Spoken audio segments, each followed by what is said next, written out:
Donc pour conclure effectivement qu'on va rajouter une nouvelle couche de complexité, c'est-à-dire qu'on a parlé beaucoup donc de calcul quantique depuis le début de l'après-midi. Et effectivement, donc, il y a un sujet qui est en train donc, de se développer, qui est donc l'hybridation entre le classique et le quantique. Donc, mettons que vous êtes des spécialistes donc, du quantique, on va rajouter une couche de complexité qui est l'hybridation entre ces deux mondes.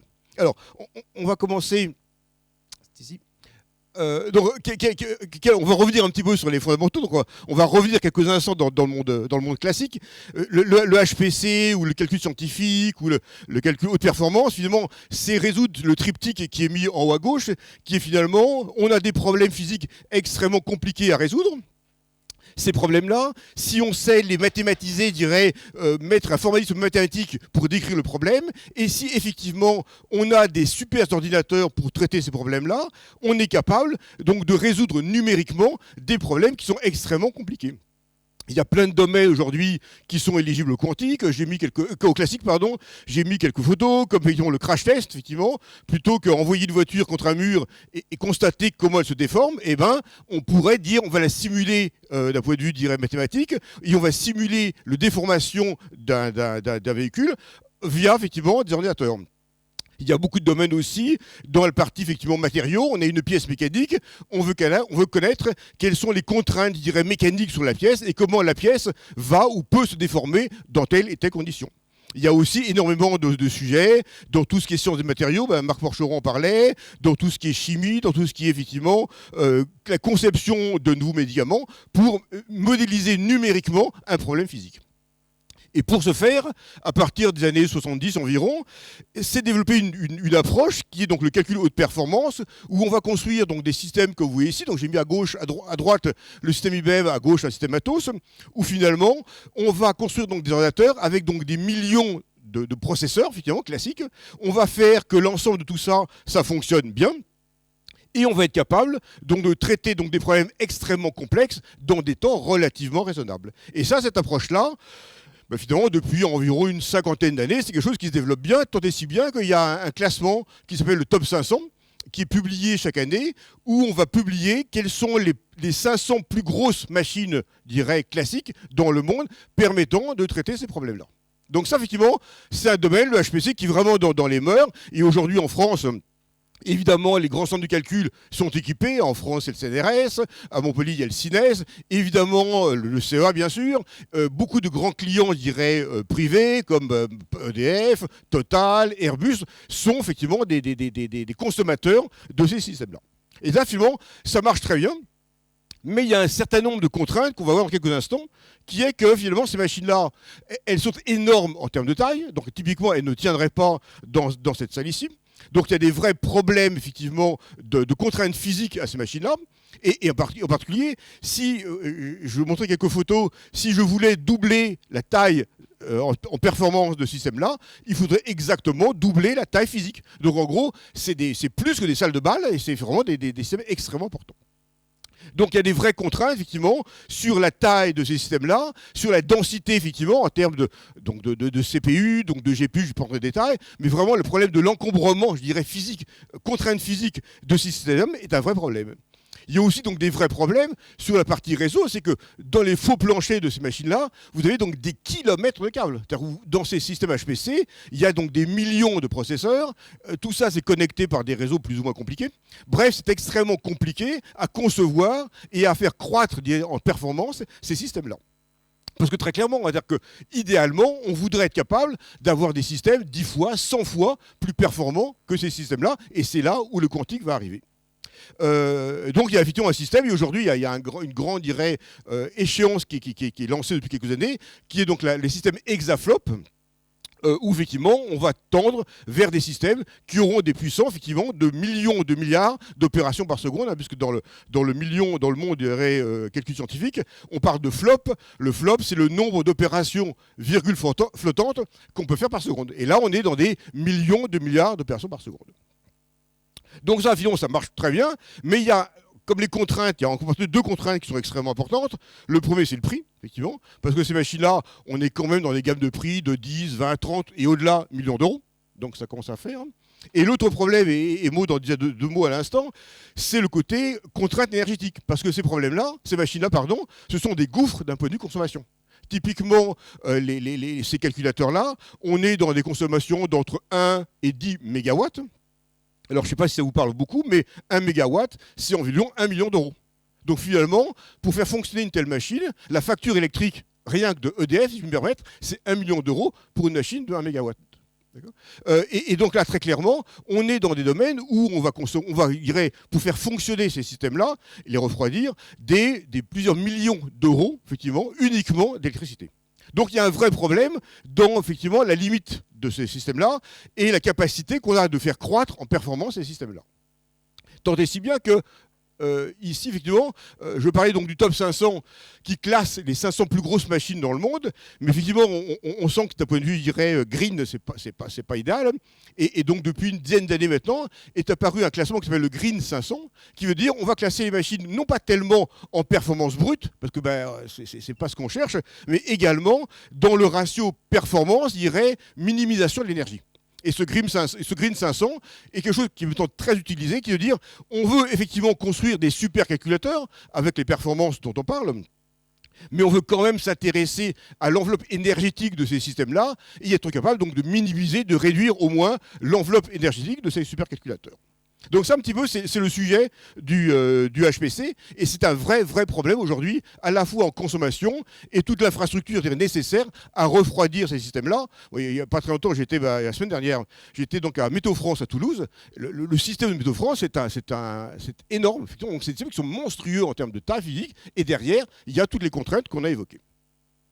Et donc, effectivement, tout ça pour dire que le grand sujet est de dire, si on veut continuer à croître en performance ces systèmes-là, la bonne approche, c'est sans doute ce qu'on appelle l'hybridation. Et de dire, on doit être capable de coupler du HPC traditionnel avec les performances donc, du quantique dont on a parlé il y a quelques instants. Et finalement, mais ayant dit ça, c'est relativement compliqué parce que on l'a compris, une machine quantique n'est pas une machine autonome. Je n'ai pas effectivement la capacité de prendre ma machine quantique et de la faire tourner comme du HPC.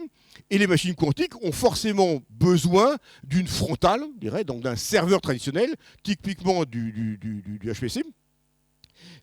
Qui va fournir, je dirais, au calculateur quantique, comme le QPU, l'ensemble des données, des éléments nécessaires au calcul.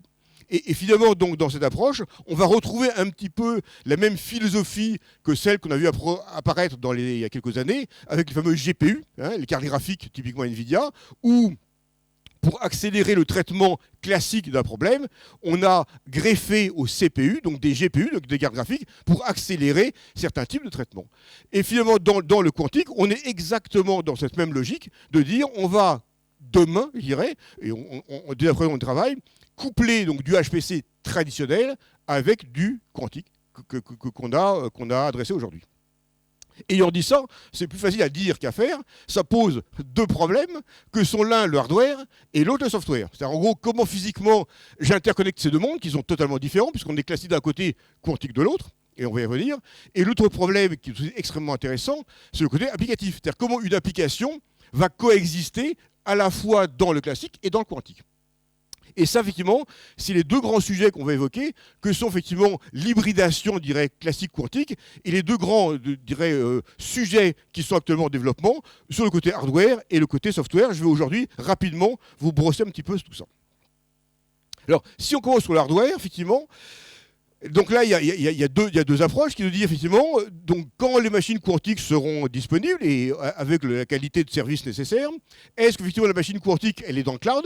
Et moi, je suis chez moi, je dirais, on-prem, ou finalement, est-ce que ma machine, la machine classique et quantique, toutes les deux sont dans le cloud, mais finalement, on est dans un écartement relativement proche entre le classique et le quantique, c'est ce qu'on appelle souvent, je dirais, des connexions, je dirais, faiblement couplées, où, en gros, on est relativement loin physiquement entre les deux systèmes, et donc la connectique entre les deux, elle est relativement distante, typiquement, c'est une approche de type cloud.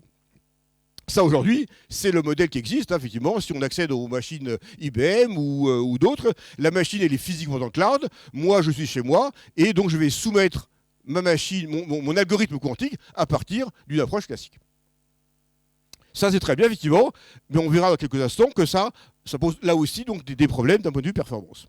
L'autre approche, effectivement, et là on est très très loin de tout ça, est de dire, comme on l'a fait dans les GPU, peut-être qu'à terme, on sera capable d'avoir une intégration très forte du quantique, où on pourra rapprocher physiquement, je dirais, le CPU du QPU, je dirais, exactement comme on l'a fait aujourd'hui, entre du CPU et un GPU. Donc ça, c'est les deux grandes approches, je dirais, au sens hardware, matériel. Aujourd'hui, très clairement, on est dans ce monde-là.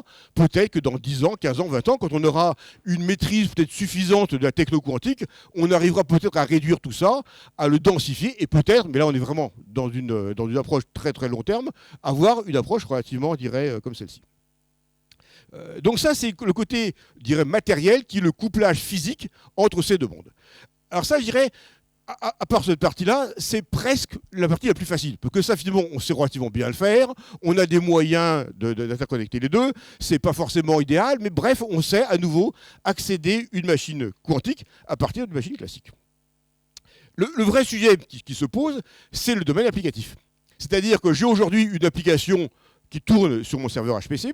Comment cette application-là, elle va exploiter à la fois le classique et le quantique? Parce que, évidemment, vous voyez, évidemment, étant avec deux niveaux de cote, il n'est pas envisageable que j'ai une application classique.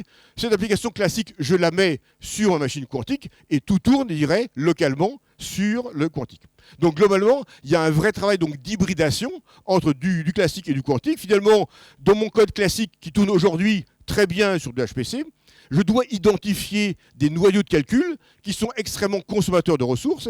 Et ces noyaux de calcul-là, il faut que j'ai la capacité de dire, quand j'arrive à ce niveau-là, je le déporte dans le cloud, j'exécute dans le cloud la partie très consommatrice de ressources de calcul, et ensuite, quand je reviens en séquence, et je continue mon traitement. Parce qu'un des points qu'on n'a pas évoqué, c'est que là où une machine quantique est très mauvaise, je dirais, c'est tout ce qui est traitement des données. C'est-à-dire, en gros, une machine quantique ne sait pas lire des données, ne sait pas écrire des data. Donc, contrairement au HPC où je sais lire, je dirais, le contenu de mon disque dur, dans une machine quantique, je ne sais pas faire ça. Donc, c'est le classique qui doit fournir, qui doit alimenter mon QPU avec les données. Et donc ce travail effectivement donc, de couplage entre les deux, il est extrêmement complexe, et on va dire qu'est-ce qu'il fait, parce que c'est vraiment une reformulation algorithmique relativement forte, et il y a un couplage, je dirais, entre les codes, entre du monde classique et du monde quantique. Et évidemment, sans rentrer dans les détails, vous vous doutez bien qu'il y a plein de problèmes sur quel type de connectique, quel type de langage, quel type d'API, je dirais, vont être capables de connecter les deux. Et retenez que pour avancer dans ce sujet-là, il y a finalement deux types d'approches. L'une au niveau donc, des algorithmes, c'est-à-dire comment un algorithme peut être physiquement, entre guillemets, réparti entre du classique et du quantique, ça c'est une première chose. Et d'un point de vue application, quels sont les problèmes qui ont la signature nécessaire permettant une telle hybridation. Donc là, il y a vraiment beaucoup de sujets sur l'hybridation d'un point de vue applicatif et comment on va être capable d'exploiter à la fois le monde classique et le monde quantique. Alors justement, ça a été évoqué à plusieurs reprises, typiquement des problèmes qui aujourd'hui sont traités dans ce mode-là, et sans entrer dans le terme est évoqué, hein, les fameux VQE ou QAOA, Jean-Michel en parlait, Marc Porchon en parlait, que sont des problèmes dits variationnels, qui aujourd'hui sont utilisés vraiment pour traiter un certain nombre de problèmes. Typiquement en chimie ou dans certains types de problèmes d'analyse combinatoire, on va non pas traiter tout le problème sur une machine quantique parce qu'on ne sait pas le faire à nouveau, et on va utiliser ce couplage entre du classique et du quantique pour traiter un vrai problème. Et il y a des problèmes qui ont été traités effectivement là-dessus, sont des problèmes de chimie, où c'est des problèmes extrêmement simples, hein, où on va étudier l'interaction typiquement entre deux atomes d'hydrogène ou des interactions entre hydrogène et lithium, qui sont des problèmes qui sont faits d'un point de vue variationnel entre du classique, comme on voit ici, et du quantique, effectivement, où la machine classique fournit à la machine quantique une partie du problème à traiter, la machine quantique traite le problème, et on va de façon itérée entre les deux jusqu'à effectivement trouver l'ensemble des valeurs qu'on souhaite traiter. Donc tout ça pour dire que ces sujets-là, évidemment, on est encore très très loin d'avoir le bon niveau de maturité. Mais il y a aujourd'hui beaucoup de problèmes effectivement, en analyse combinatoire, en chimie, qui sont traités effectivement dans cette approche-là. Et donc, ça veut dire que même si aujourd'hui on est encore dans un monde relativement balbutiant dans le niveau de maturité de cette approche, c'est comme ça qu'aujourd'hui, beaucoup des problèmes du quantique sont effectivement traités. Je crois que un des premiers problèmes qui a été traité, c'était IBM, quand IBM avait traité l'interaction entre hydrogène et hydrogène. Donc on est dans un problème simplissime, qu'on sait très très bien faire sur votre PC, vous le faites sans doute beaucoup plus vite, mais l'intérêt de la démonstration n'était pas fait traiter l'interaction entre deux atomes d'hydrogène, mais de montrer qu'un point de vue variationnel, on peut traiter un vrai problème simplissime, effectivement, entre du classique et du quantique. Et c'est ça, effectivement, ce qu'on va voir apparaître dans les années à venir, qui est à la fois renforcer ce couplage classique-quantique et être capable demain de traiter donc des problèmes de plus en plus gros. Évidemment, en parallèle de ça, et on a beaucoup discuté, il faut évidemment que la maturité quantique, effectivement, les QPU, croissent à la fois en qualité et en fiabilité. Alors, un des points importants, et ça je crois que c'est important, c'est que, on parlait financement à quelques instants, c'est que vous savez que donc, le gouvernement français a annoncé en janvier 2021 donc ce plan quantique avec un investissement de, tu le mentionnais, 1,8 milliard d'euros. À la fois, effectivement, c'est extrêmement important parce que ça veut dire que d'une part, il y a une volonté, je dirais, au sens gouvernement, je dirais, de s'afficher sur le quantique, de développer une industrie quantique, et Maud en parlait avec la présence, effectivement, avec les souverainetés et la présence du CA. C'est extrêmement important, effectivement, de développer une industrie quantique européenne, voire française, et donc de mettre l'ensemble des sujets sur la table. Et donc ça, c'est le mérite de ce plan quantique qui a été annoncé à nouveau, ça fait maintenant 2 ans, avec, effectivement, j'ai mis ici les grands acteurs, effectivement, et on va y revenir dans quelques instants, que sont le CEA, l'INRIA, le GENSI. Le GENSI étant l'organisme en France qui fédère l'ensemble des centres nationaux, à Paris, CEA et IDRIS, CEA et Toulouse, et Montpellier. Et donc tous ces organismes-là étant extrêmement impliqués dans à la fois le développement de l'écosystème quantique français et l'ensemble des sujets autour de l'hybridation, à la fois matériel et logiciel. Et plus récemment, je crois que c'est juste derrière, voilà, et plus récemment, dans le cas du plan quantique, ça fait à peine un an, c'était en janvier dernier, donc la première phase opérationnelle donc, du plan quantique, c'est l'annonce effectivement de l'investissement financier du gouvernement sur la mise en place donc, de systèmes autour de l'hybridation. Et donc il y a 2 centres qui ont été donc, mis en place, l'un en Allemagne et l'autre en France, qui sont ici, qui est effectivement de dire, à horizon 2023-2024, on veut faire la démonstration d'une hybridation classique quantique entre des systèmes HPC traditionnels et le monde quantique. Et vous voyez qu'en particulier, ce projet, il est porté au niveau européen par divers organismes, et on retrouve ici la plupart des grands acteurs, je dirais, des grands centres de calcul, je dirais, européens. Et en particulier donc, dans cette première phase donc, du plan quantique, effectivement, avec la mise en place de cette plateforme, il y a 2 centres qui ont été identifiés, l'un qui est à Jülich en Allemagne, l'autre qui est en France, au CEA militaire, où effectivement l'idée est donc de travailler sur ces premières briques de base d'hybridation entre le classique et le quantique. Donc, très concrètement, qu'est-ce que ça veut dire, effectivement? Donc la France a annoncé ce terme-là, qui a un nom très barbare, qui est donc la plateforme nationale de calcul quantique hybride, PCNQH, qui a pour objectif d'avoir un démonstrateur opérationnel d'hybridation. Et là aussi, retenez que dans ce démonstrateur, il y a 2 volets, le volet matériel et le volet applicatif. Donc l'idée effectivement est de dire le HPC aujourd'hui ce sont des systèmes qui sont fournis par Atos, aussi bien au CEA-DAM qu'à Jülich qui est le centre en Allemagne.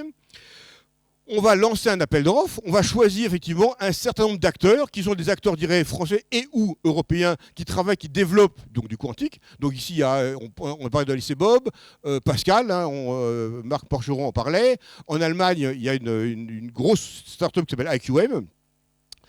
Et de dire, effectivement, on va lancer donc, une première phase d'hybridation avec donc, la mise en place donc, de ces 2 centres. L'un à Jülich qui sera probablement, je dirais, en utilisation d'une approche, d'une plateforme de type technologique de type IQM, et l'autre en France qui serait au conditionnel plutôt basé sur Pascal. D'accord ? Et donc ça, c'est quelque chose qui est vraiment en place. Et l'objectif, comme vous le voyez ici, dans les différentes phases de ce projet donc PCNQH, et de dire l'objectif, et comme on l'a bien vu, c'est-à-dire qu'aujourd'hui, on n'a aucune idée de quelle technologie matérielle va émerger, effectivement, à moyen terme. Est-ce que c'est une technologie A, B, C ou D, ou est-ce que c'est un ensemble de ces technologies? Donc finalement, dans ce plan quantique, l'idée de dire, on va intégrer le plus grand nombre de technologies quantiques disponibles à ces machines-là, et finalement, et tester, valider l'ensemble des approches, et puis on verra, je dirais, dans 5 ans, dans 10 ans, 15 ans, quelle est là où les technologies qui vont émerger. Et le rôle d'Atos, effectivement, ici, effectivement, Atos, vous savez, donc, ne développe pas donc, de vrai hardware. Donc, Atos a fait le choix de développer donc, un émulateur quantique.